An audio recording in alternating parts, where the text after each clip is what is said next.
Hey, it's Yoshi Shiraki again, and I wanted to share another haircut with you guys. I did a really long layered haircut. We took about 3 inches off the outline, brought the haircut up. You're going to see that my model has that beautiful, thick, shiny, healthy hair, and unfortunately because of that, it's also very heavy. So what we wanted to do is lighten it up, did some interior layers throughout the haircut. We also did some layers throughout the front so that she can get that volume around the face. I hope you guys enjoy this haircut. I also want to hear what other haircuts you want to see. Men, women, layered graduation, texturized, scissor over comb. Feel free to leave a comment down below of what kind of haircut you're interested in seeing. Don't forget to subscribe to my page, and I look forward to seeing you guys on the next video.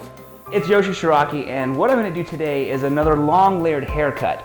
But there's some interesting things that I want to share with you in this particular haircut due to how long the length is. As you can see, the length actually comes down past where the backrest of the chair is. That makes it practically impossible to cut a nice, precise straight line. Now, it's not to say that you couldn't bring the hair down and still cut a straight line here, but obviously with this step, with this obstacle, it's not going to be a precision line. So typically what we have to do in a case like this to avoid the backrest is we actually have our client stand up. Take a center section straight down the middle. Okay, nice and clean. I'm going to comb this hair off to the side, and then we're going to take A-line sections. Okay, so just a nice A-line section across. Comb that down.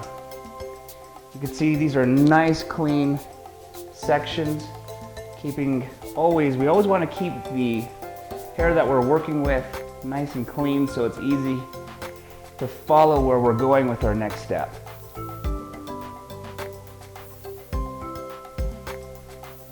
Okay, taking the section from this side.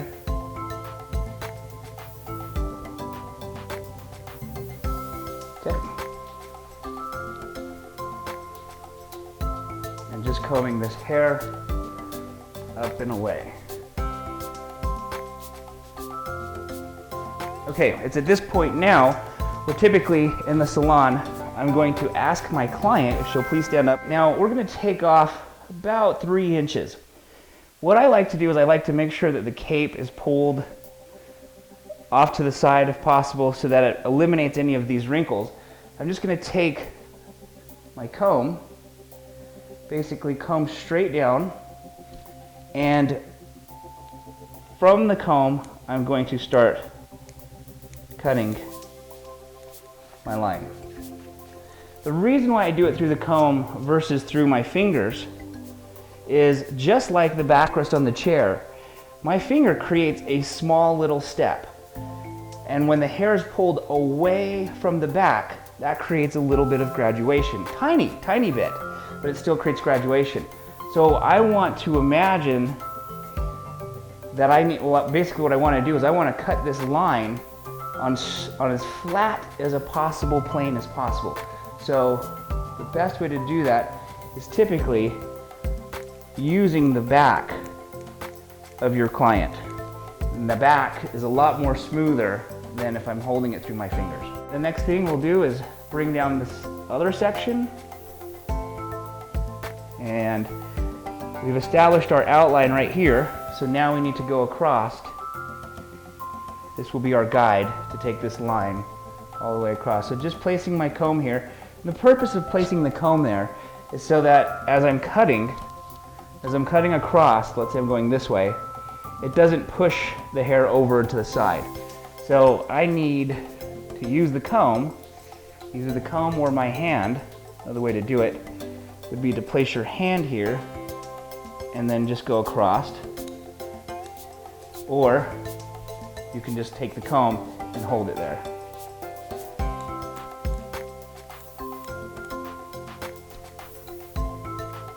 Taking A-line sections. Question I get asked a lot is how big of a section should you take? That's a great question.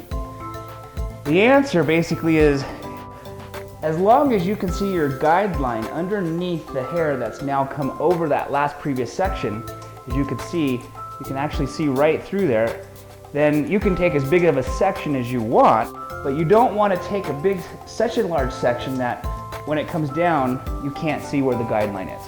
Okay, so Really, you can take as big or as small as you'd like. I tend to take bigger as long as I can see where my outline is, simply for time management purposes. When you're running in a salon and you've got clients waiting, I like to just go ahead and take a little bit of a larger section. So in this particular section, we're gonna have our section go all the way around to the front. I'll show you what I mean. If you could please turn sideways, right there, that'd be great. Okay, as you can see, the last section we took was an A-line section. This section is gonna be a rounded section. So starting here, and just going all the way around the hair.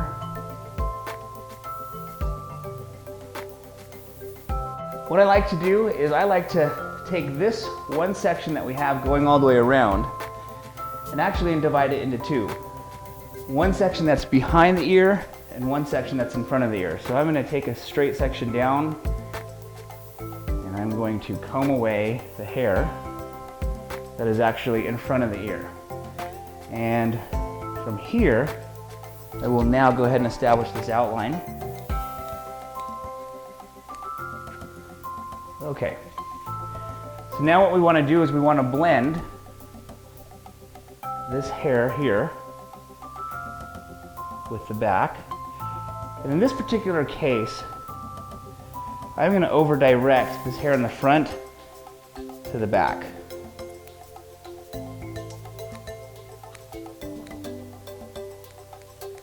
Once we've established the outline, it's time to do the layers. At this point, we can go ahead and ask our model to sit back down. Whenever I establish layers through the front that frame the face of my client, I will take a quick peek, unless my client has a specific desire that this layer must reach the back of a ponytail. If they are pretty open into where this layer will sit, one of the things that I like to do is I like to accentuate a particular feature of my model. Like I said, whether it's their cheekbone, maybe it's their lips, maybe it's the jawline. The reason for that is when they tuck their hair behind the ear or they pull their hair back in that ponytail, it's kind of nice if that particular layer is coming down and actually like an arrow pointing to this particular feature. If they have nice lips, it almost acts as an arrow coming down and accentuating their lips. In this particular case, we're going to go with the jawline. I will take a section here at the ear, pretty much at the top of the ear. And again, I'm dividing the front and the back. Because of the shoulder, as you can see, sometimes there is an obstacle of being able to cut that precise line. So what we can do is have the model turn their head, and now this hair, when it lays straight down, is not going to be falling on top of the shoulder. So slightly have the model turn their head. Again, putting my hands, my fingers right here, they are at the jawline. So that's where the shortest layer is going to be, right here at the jawline. So basically from here, I go ahead and just work my way up to my fingers. Okay, so establishing that first angled frame the face layer. Now we're going to blend it with this second part. Okay, again, the longer the hair is, the harder it is to hold the whole thing in one chunk. But this is the length right here. I'm going to start down here at the length and just work my way up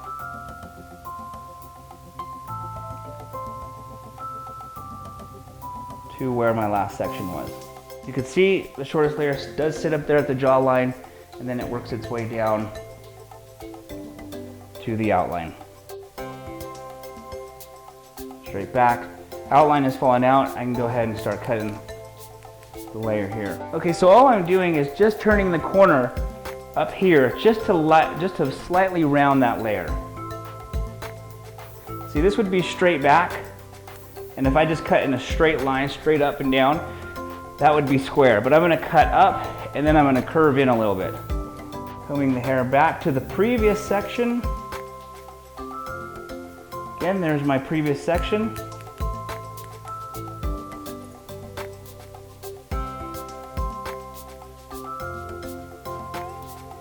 Okay, straight up and then slightly turning inward.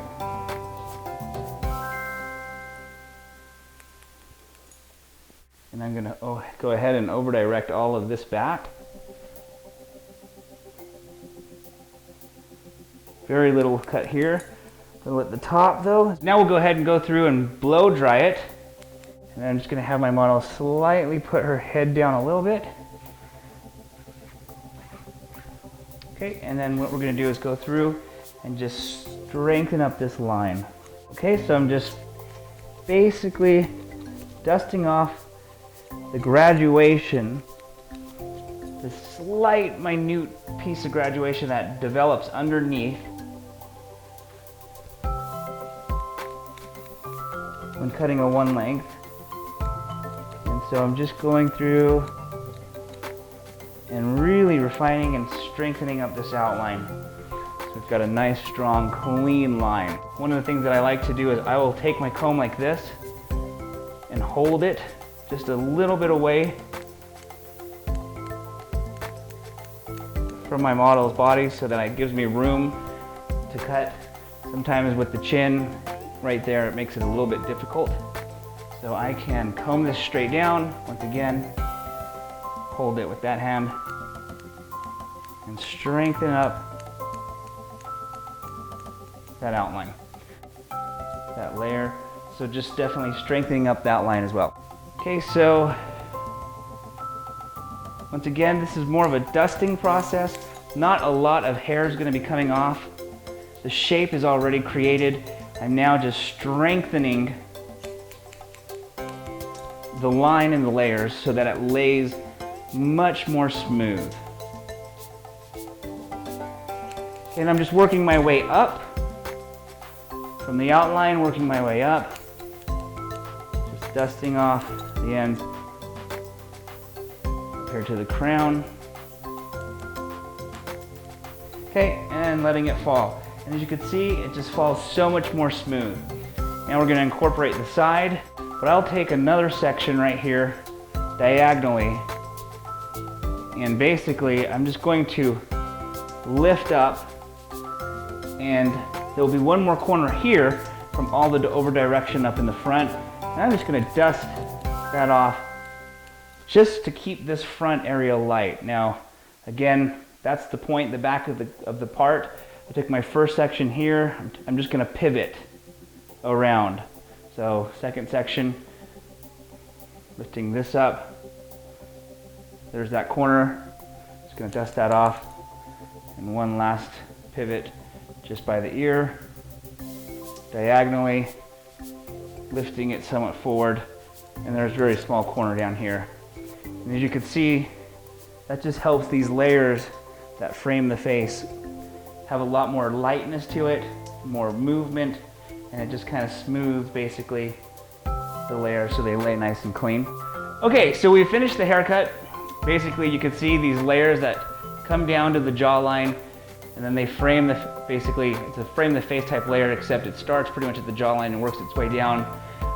What's nice about these layers that we've done in the front, as you can see, they're a lot lighter than if it was just to be one length straight hair, which would be very heavy.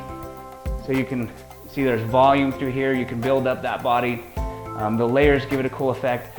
As I mentioned before, if they wanted to tie it up in a ponytail and have a couple of these layers out, it does give it a cool feel to have these extra layers pieces that come down and accentuate a particular part of the face. So this is pretty much the finished product. You can see the layers going through. As a recap, we started off by establishing the length, the outline that we wanted. We then came in and established a point of where we'd like our layers to start and come down and frame. From there, we went through and layered the whole interior. We actually worked from the back, worked our way to the front, and then we lightened up, did a little bit more layering up here in the front, just so that we could get this body that you could see once the hair is light, you're able to accomplish. All right, I hope you guys enjoyed the cut, and I will see you guys on the next haircut.